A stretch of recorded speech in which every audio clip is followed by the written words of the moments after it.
Welcome back to the Diving into Sports podcast with your hosts Lyle and Nash. Henry.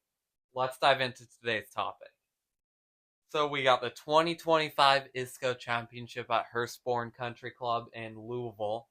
We will be going for the third time, and it's a pretty packed field with a lot of big names. We're really excited, and a brand new course, a big, nice course in a big city, and a lot will change, but a lot for good too. I think it's going to be a lot better tournament this year, and it's only going to get better from here, really. And it'll be fun to see how hard the course plays.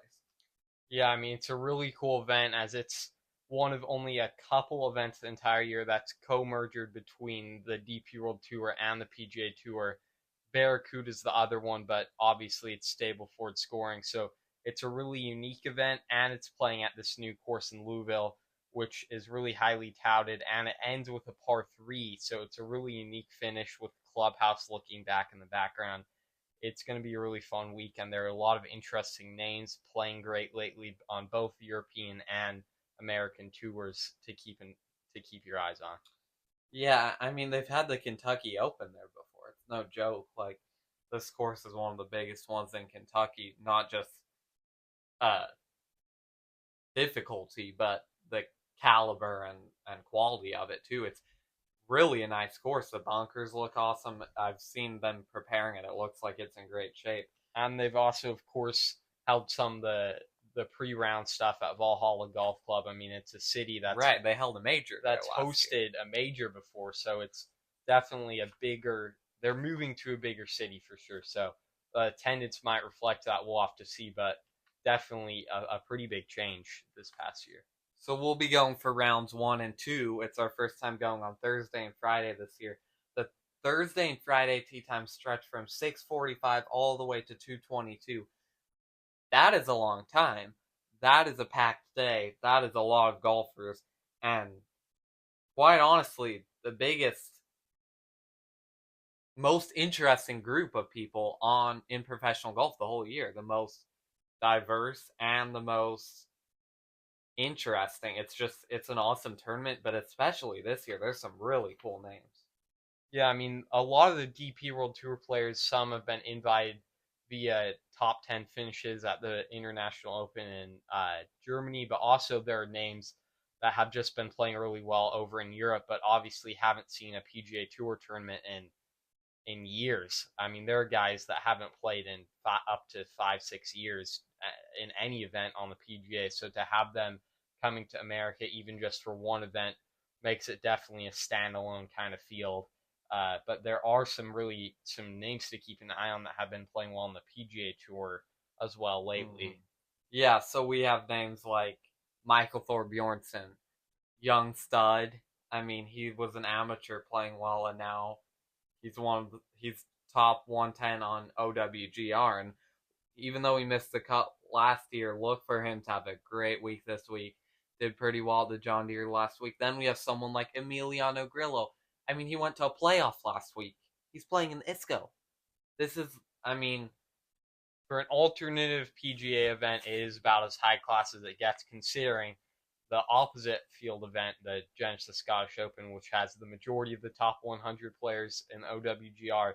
It is one of the most buffed fields of all time, which in turn means the Isco field is one of the most buffed alt events of all time. So yeah, Grillo's 92nd in OWGR right now, and he's playing an alternative event, which you don't see much. And then Bo Hostler also did well at the John Deere last week. Cameron Champ, Mark Hubbard, Kevin Roy, all those guys did really well and have been doing really well lately in America, all in the alt event in Kentucky. So, I mean, you look at someone like Kevin Roy making a lot of cuts recently, kind of coming out of nowhere, but hey, who's this guy named Kevin Roy? A lot of Google searches, a lot of follows probably, and now it's an alternate, it's his week. If it's an alternate and you've been playing well, you've got a shot and you should know that because you have to go out playing and you have to take risks if you want to win at an easier course like this. And that's what they're going to do. The winner is going to take shots. They're not going to hold back, and they're going to do that starting out on Thursday. So we'll get a pretty good idea of who's going to be in contention on Sunday after tomorrow's round. Let's move into who we think has the best shots of winning, who we want to win, who we're excited to see. Yeah, Nash, you can start with that. Yeah, I mean, I would say someone to keep an eye on in terms of winning is Cameron Champ. He's made the last three PGA cuts and is in the top 25 in those last three events. John Deere, he was tied for the lead after 36 holes, so he's definitely been playing great golf lately. He's someone to keep an eye on for sure. And then DP World Tour wise, someone who could definitely be a sleeper pick is Kazuma Kobori from New Zealand. He has also been playing really well, but on the European Tour, qualified via top 5 at the BMW International Open in Germany, but then did really well in the Asian Tour swing, or the Asian swing on the DP World Tour. He's only 23 years old, but he's another one of those younger players looking for his first win. We could see it at an event like this. He's someone I'm definitely keeping my eye on. Cameron Champ, I would say, is a guy that I think definitely could win.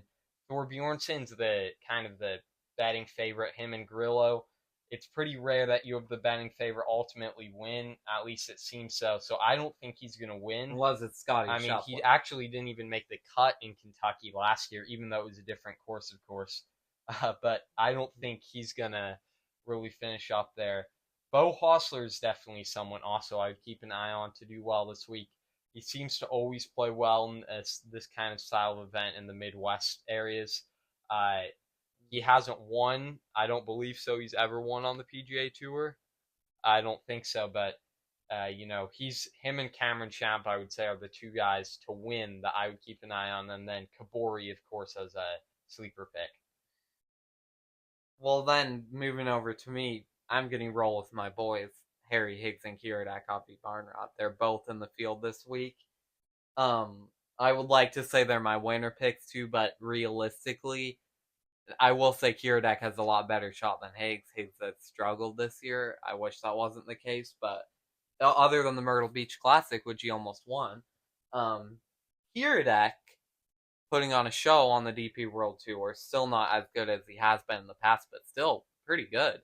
I would not be surprised with him being top 10 and hey, maybe even getting his first PGA win. But if I was to give my most honest prediction, I think Kevin Roy is who I think will win, and I think Grillo is a guaranteed top 5. He's guaranteed top 5. I think someone like Jackson Coyven, who finished top 15 on the John Deere last week. He's an amateur, but he's the top ranked college golfer. He's going to make a run. And then someone like Justin Lauer. It's always players like that you're not expecting to do well, and then they just have a good week. Justin Lauer, like Nash said, Bo Hostler, Ben Silverman, they're not there's a lot of players like that who I think there'll be someone like that who pops out and surprises you. Let me put it that way. There'll be the chalk, there'll be those players, and then of course Kiradech or Higgs will be out. Yeah, and then another player too I'd keep an eye on. One, Takumi Kanaya from Japan, who's already punched a ticket to his 5th British Open. He will be playing there next week. He's the only active player in the field that's already secured for that major event. But of course, the winner qualifies for it. So he's top 200 OWGR. Played a lot of Korn Ferry last year, but been playing a lot of PGA lately. Not a ton of great finishes, but in terms of just overall talent, he's definitely on the top of the pool this week at the Isco. And then another local player that I think is definitely will be in the mix there, playing with Kiradech, is Vince Whaley. He's done really, really well at the Isco before. A top 10 just a couple years ago. Of course, that was in his hometown of Lexington. Now it's in Louisville. I'm sure he'll still have some family there, maybe some followers. He's been playing really great golf lately. I think 4 straight made cuts. So that's definitely a name to keep an eye on. But yeah, following up in the Kiradech trend, it's really just a cool event because you've got players from, you have a lot of players that actually appeared on Olympic teams. You've got Kiradech from Thailand, Joel Gerbik from Switzerland. Gavin Green from Malaysia, Rafa Campos from Puerto Rico, Fabrizio Zanotti from Paraguay. Those were all Ricardo Gouveia from Portugal. Those were all sole competitors for their Olympic national team in Paris in 2024. So really cool to have all those guys in an event together. Yeah. Yeah, I mean, the fact that it's co-sanctioned with the DP World Tour makes it a lot more special too. I just quickly want to say I'm also going to be interested to see how Marcus Bird does APGA Tour. Got to give a shout out to them. It's a great tour if you haven't heard of it, and he's a great player, sponsored by Isco. And then another DP World Tour name to watch out for is Wen Yi Ding. My goodness, that guy doesn't miss cuts, and I'm curious to see how he'll do in the States. I mean, he's just been dominant on the DP World Tour, been playing great. So yeah, I love following the DP World Tour, and when it comes together with the PGA Tour, it's like a recipe for success. So to get to go there, I love. It'll be fun. I'll be following Kiradek. He'll go low, and it'll be fun. And it's also the final qualifier for the British Open. Winner goes to the British Open. How about that? No time to celebrate. Just for that prize at the top, I think it's really intriguing to a lot of these guys who might be sub 200, even FedEx Cup points PGA. Lord.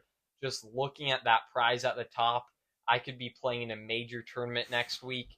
I mean, that's got to be really appealing. And how about a DP guys. World Tour player who doesn't even have a PGA Tour card? Boom, you've got one for 2 years. Boom. Yeah, it's on a silver platter. Opportunity for a lot of these players, and that's why. I mean, there were a couple exceptions, like Richie Wierenski, who withdrew to play in the Corn Ferry event to try and get those points, which is a unique and positioning-wise, it's kind of smart. But then you look at other players who, like Fabian Gomez, an alternate, he was slid into the field, but he's been playing well in the Corn Ferry Tour. One good week, he's going to make a lot of ground up on the FedEx Cup list. And a lot of cash. There's also a chance at that British Open prize, which it's a very unique positioning spot for a lot of these guys. So yeah, a lot to look forward to, a lot of names to keep an eye on, a lot of stories to keep an eye on. We didn't even get to the Monday qualifiers, but that's a whole other thing. And we'll have a great time at the course. We'll do a recap once the week is over, and we hope you enjoy it on TV and can follow along. Yeah, thanks so much for listening, and we will see you in the next episode. Last thing I will say is, though, make sure to keep an eye on Michael Valcar, the Monday qualifier.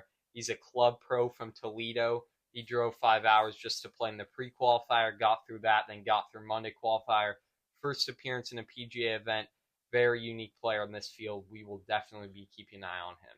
Holy Toledo. Well, we will see you next time. And with that, thanks so much for listening. We will see you next time.